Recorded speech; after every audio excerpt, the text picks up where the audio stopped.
혹시 사기꾼 증후군이라고 들어보셨습니까? 스스로 그렇게 뛰어난 사람이 아닌데 내가 좋은 평판을 받는 것은 주변 사람들을 속였기 때문이라고 믿는 불안 심리라고 하는데요. 학교나 직장에서 좋은 성적을 내고도 자신의 능력을 믿지 못해 끊임없이 스스로를 다그치는 경우가 이런 경우에 해당합니다. 네, 오늘 심리탐구 코너 한길 사람 속에서는 사기꾼 증후군이 무엇이며 또 그 고통을 탈출하기 위한 솔루션은 무엇인지 알아보겠습니다. 김지은 상담 심리학자와 함께합니다. 어서 오십시오. 안녕하세요. 네, 나와주셔서 고맙습니다. 자, 제가 정말 많은 증후군 이름을 들어봤는데 네. 이 사기꾼 증후군이라는 건 처음 들어본 것 같아요. 이게 어떤 그렇죠. 건지 설명해 주시죠. 네, 사기꾼 증후군은 일명 가면 증후군이라고도 알려진 용어인데요. 자신은 남들이 생각하는 만큼 뛰어나지 않으며 따라서 자신이 주변을 속이며 산다고 믿는 불안 심리를 말합니다. 예. 단어만 얼핏 들으면 마치 남을 속이는 습성이나 버릇을 가진 현상으로 착각하기 쉬운데 그게 아니라 자기 자신을 세상을 속이는 일종의 사기꾼으로 여기면서 불안해하는 것입니다. 오. 그래서 해리포터 시리즈로 유명한 헐리우드를 대표하는 여배우 엠마 왓슨도 네. 사기꾼 증후군을 앓고 있다고 언론에 고백해서 화제가 된 적이 있는데요. 어. 당시 인터뷰에서 엠마 왓슨은 무언가를 더 잘해낼수록 내가 무능력하다는 느낌이 커진다. 시간이 지나면 사람들이 내 무능력함을 알게 될 것 같다고 고백한 적이 있습니다. 네. 사기꾼 증후군이라는 용어는 1978년 임상심리학자 폴리 크랜스와 수전 에임스가 쓴 성공한 여성들에게 나타나는 사기꾼 현상이라는 논문에서 처음 등장을 했는데요. 이들은 정당하게 공부를 해서 높은 시험 성적을 얻고 학위를 얻고 또 업계에서 업무 능력을 인정받아도 스스로 내적 성취감을 느끼지 못하는 이 현상을 설명하는 특징으로 세 가지를 꼽았습니다. 예. 첫 번째로는 남들이 자신의 능력이나 기량을 과대평가한다는 믿음, 그다음 두 번째로는 자신이 가짜로 들통날 것이라는 공포, 세 번째로는 성공의 원인을 운이나 노력 같은 외부 요인으로 넘기는 경향입니다. 그렇군요. 말씀을 들어보면서 사실 저도 그와 같은 생각들을 많이 할 때가 있거든요. 그렇다면 저도 사기꾼 증후군일까요? 정말 이 사기꾼 증후군이란 용어가 네. 익숙하진 않지만 현상 자체는 익숙하실 거예요. 예. 그래서 이게 사기꾼 증후군일 수도 있고 아닐 수도 있습니다. 예. 사기꾼 증후군은 어떻게 보면 겪는 시점만 다를 뿐 사람들 대부분이 한 번쯤은 겪고 지나가는 현상이에요. 예. 그래서 병을 연상시키는 증후군이라는 용어 말고 모든 사람이 경험하는 것이니까 경험이라는 단어를 써서 사기꾼 경험이라고 부르자는 제안도 있었어요. 네. 그래서 실제로 10명 중 7명은 이 현상을 한 번 이상 겪는다는 연구 결과도 있습니다. 예. 네. 그렇다면 내가 사기꾼 증후군인 것을 어떻게 알 수 있나? 이건 자가 진단을 통해 확인해 볼 수 있는데요. 지금 나오는 체크리스트는 사기꾼 증후군의 대표적인 증상인데 살펴보는 것이 좋겠습니다. 예를 들어 칭찬을 쉽게 받아들이지 못하거나 어떤 일에 성공했을 때 누구라도 해냈을 거야. 운이 좋았어. 이렇게 생각하거나 반대로 실패했을 때는 모든 원인을 나에게서 찾기도 하고요. 인생에 있어 성공이 가장 중요하다고 생각하기도 합니다. 그리고 잘한 일보다 못한 일에 집중하고 남에게 인정받고 싶은 욕구가 강하고 또 실패가 두려워 시도하기가 망설여지고 항상 못난 모습을 보일까 봐 두려운 생각 이런 것들을 모두 가지고 있다면 네. 사기꾼 증후군을 앓고 있을 가능성이 높습니다.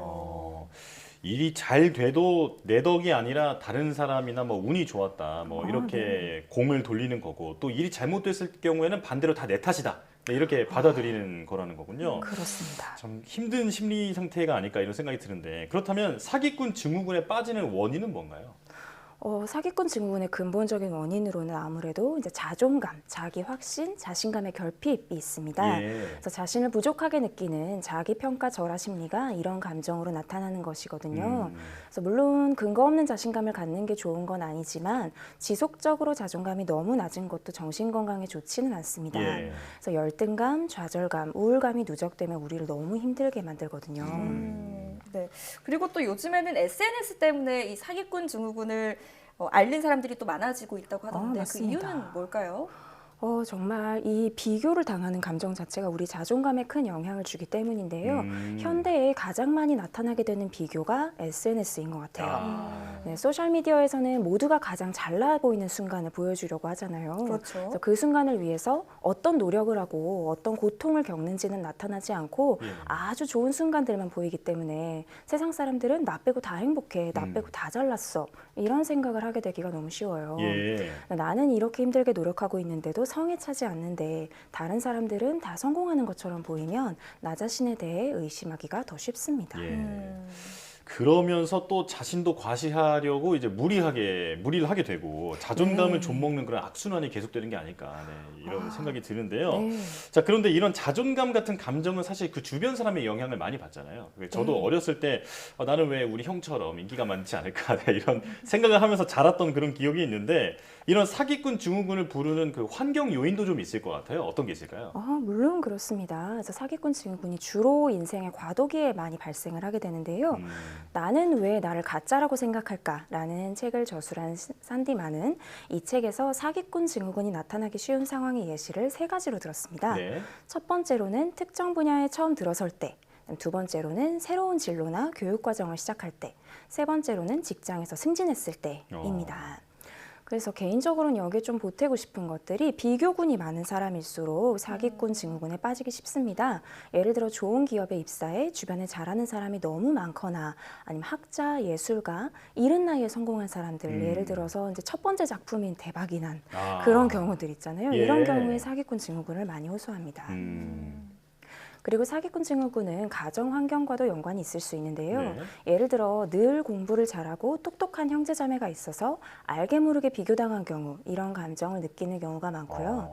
반대로 집안에서 너무 높은 기대를 받은 경우에도 이런 감정을 느끼게 될 수 있습니다. 예. 자신이 가족의 기대만큼 완벽할 수 없다는 것을 깨닫게 되면서 높은 기대치에 부응하기 위해서는 죽어라 노력해야 한다고 생각하게 되기 때문입니다. 예. 반대로 부모님이나 집안 어른들이 나에게 너무 관심이 없었어도 심지어는 부모님이 나를 너무 과잉 보호했을 때도 이런 감정이 나타날 수 있습니다. 그렇군요. 자, 그리고 이 사기꾼 증후군에도 전조 현상이 있다고 들었습니다. 어떤 현상들이 나타날 때 내가 사기꾼 증후군인가를 좀 의심해 볼 수 있을까요? 정말 사기꾼 증후군도 전조 현상이 여러 가지가 있는데요. 그래서 이제 첫 번째로는 인지 부조화가 있습니다. 예. 인지 부조화는 2가지 상반된 신념을 동시에 가질 때 경험하는 정신적 불안감 또는 스트레스를 말하는데요. 네. 성공할 것 같지 않았는데 예상 밖의 성과를 얻게 되면 내가 잘해서 된 거야 라고 생각하는 게 아니라 운이 좋았어처럼 외부적인 요인으로 이유를 돌리게 돼요. 문제는 반복적으로 이런 현상을 겪으면서 특정한 행동들이 나타나고 그로 인해 스트레스를 느끼게 된다는 것인데요. 일단 내 성공은 운이 좋았을 뿐이기 때문에 내가 사기를 친 것이 들키지 않으려면 남들보다 더 많이, 더 열심히 노력해야 한다고 느끼게 되는 거예요. 그래서 너무 과도하게 노력하면서 소진되는 경우가 많습니다. 예. 그리고 스스로의 능력을 믿지 못하기 때문에 혹시라도 내가 부족하다는 것을 들키게 될까봐 의견도 잘 말하지 않고 또 내가 보기에 진짜로 잘났다고 생각되는 사람에게 끊임없이 인정을 받으려고 하기도 합니다. 매사에 완벽해야 한다라는 압박감을 느끼기도 하고 실패에 대해 지나친 공포감을 느끼기도 하고요. 이제 성과가 나타나도 그 성과를 너무 축소하거나 폄하하기도 하고 다른 사람이 나를 칭찬해줘도 무시하기도 합니다. 심지어는 나의 실체가 만천하에 드러나는 것이 너무 두려워서 아예 성과를 내기 어려운 상황을 만들어버려 실패하기도 합니다. 그렇군요. 그런데 이제 말씀을 들어보니까 이게 우리가 이제 익히 얘기를 하는 겸손함과도 좀 헷갈릴 수 있을 것 같아요. 어떤 차이점이 좀 있을까요? 겸손함과의 정말 차이점은 여러 가지 있는데 이런 감정이 정말 많은 사람들이 경험하는 것이다 라는 점 이미 말씀을 드렸는데요. 네.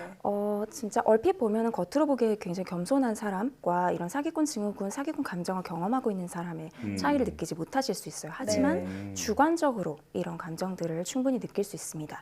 자신의 능력에 대한 성찰이나 적당한 불안감 이런 거는 오히려 자신을 성장시키는 동력이 되기도 하는데 네. 문제는 이런 현상이 너무 심한 수준일 때 내가 안에서 굉장히 부족감을 많이 느끼고 있을 때가 문제가 되는데요. 이런 감정이 심한 수준이 대체 어느 정도이고 나는 이런 감정에서 어떻게 벗어날 수 있는가를 알기 위해서 가장 중요한 이제 이런 부분들 같이 볼 건데요. 첫 번째는 팩트 체크입니다. 네. 내가 이런 감정이 너무 심하다고 느낄 때 내 생각 말고 일어난 사실만 작성을 해보는 거예요. 그리고 각각의 사실에 대해서 실제로 내가 했던 행동들 그리고 지금 내가 느끼는 사기꾼 감정과 생각들도 함께 적어보는 겁니다. 예. 그 다음에 이게 얼마나 사실에 가까운지 점수를 매겨보는 겁니다. 두 번째는 내가 사회적인 고정관념이나 다른 사람들의 시선에 얼마나 영향을 받고 있는지 자각하는 것 매우 중요합니다. 예. 내가 얼마나 스스로를 다른 사람들과 습관적으로 비교하고 있는지 이 일기를 써보는 것도 도움이 됩니다. 네. 세 번째는 완벽한 삶을 다른 사람들에게 보여주려고 애쓰지 않고 있는 그대로의 나를 고백하거나 심지어는 일부러 실수를 하는 거예요. 네. 소셜미디어에 나 역시 완벽한 순간만 전시하려고 하고 있다면 잠시 멈추고 내가 왜 이것을 올리려고 하는가 내 마음에 물어보는 거예요. 그리고 마지막으로 네 번째, 정말 믿을 수 있는 안전한 사람에게 나의 사기꾼 감정에 대해 털어놓고 이해받는 경험을 하는 것이 정말 많이 도움이 됩니다. 그렇군요. 자, 지금 오늘 그 말씀을 들어보니까 저는 사실 그 연예인 분들이 그 네. 우울증에 이제 빠지게 되는 경우도 많이 있었잖아요. 이제 네. 그게 이제 이 어린 나이에 이제 급격한 성공을 맛보고 나서 지금 말씀해주신 그런 원리 때문에 이제 그런 마음의 병이 드는 게 아닌가 이런 이제 생각도 들었는데요. 자, 추가적으로 질문을 드리고 싶은 게 있는데 이제 사실 이제 코로나 시기를 겪으면서 우리 국민들이 많이 이제 자존감이 낮아졌다라는 생각을 들거든요. 네. 이제 스스로 나를 칭찬해주는 방법이 있다거나 나의 자존감을 끌어올릴 수 있는 방법이 있다면 좀 몇 가지 조언을 좀 해주시죠. 그렇죠. 자존감을 끌어올리는 방법에 대해서는 정말 여러 가지 이야기들이 많이 나오고 있는데 그 부분들이 조금 이거 너무 가짜 같지 않나라고 생각해서 실천을 하지 않는 분들도 꽤 많습니다. 네. 그렇긴 하지만 이게 정말 근거 없는 자신감, 내가 그냥 무조건 나를 칭찬함으로써 다 괜찮아가 아니라 정말 내가 한 것들을 객관적으로 적어보고 이거는 내가 칭찬받을 만했다라는 거를 다른 사람들에게도 함께 보여주고 나 자신에게도 칭찬을 해주고 하는 부분들 매우 중요합니다. 그러니까 실제로 내가 한 것들을 너무 과소평가하지 않도록 그렇게 함께 살펴보는 거죠. 네. 한마디로 이제 나의 객관적 성공은 이제 내 스스로도 인정할 수 있고 남에게도 인정받을 수 있는 거니까 이 부분은 스스로도 좀 자랑스럽게 생각을 해야겠다 이런 생각이 듭니다. 네, 근데 또 이렇게 말씀을 드리면 나는 별로 한 게 없는 것 같은데 이렇게 말씀하시는 분들도 계세요. 예. 하지만 작은 성공이어도 분명히 내가 한 것은 존재하고 그것에 대해서 내가 스스로 칭찬해 주는 것들 상당히 중요합니다. 네. 알겠습니다. 자, 오늘 말씀해주신 해결책들을 잘 기억해서 나 스스로 좀 솔직한 대화를 해보는 것도 참 좋은 방법이 될 것 같다는 생각이 듭니다. 매우 중요합니다. 네, 지금까지 김지은 상담 심리학자와 함께했습니다. 오늘 나와주셔서 고맙습니다. 감사합니다.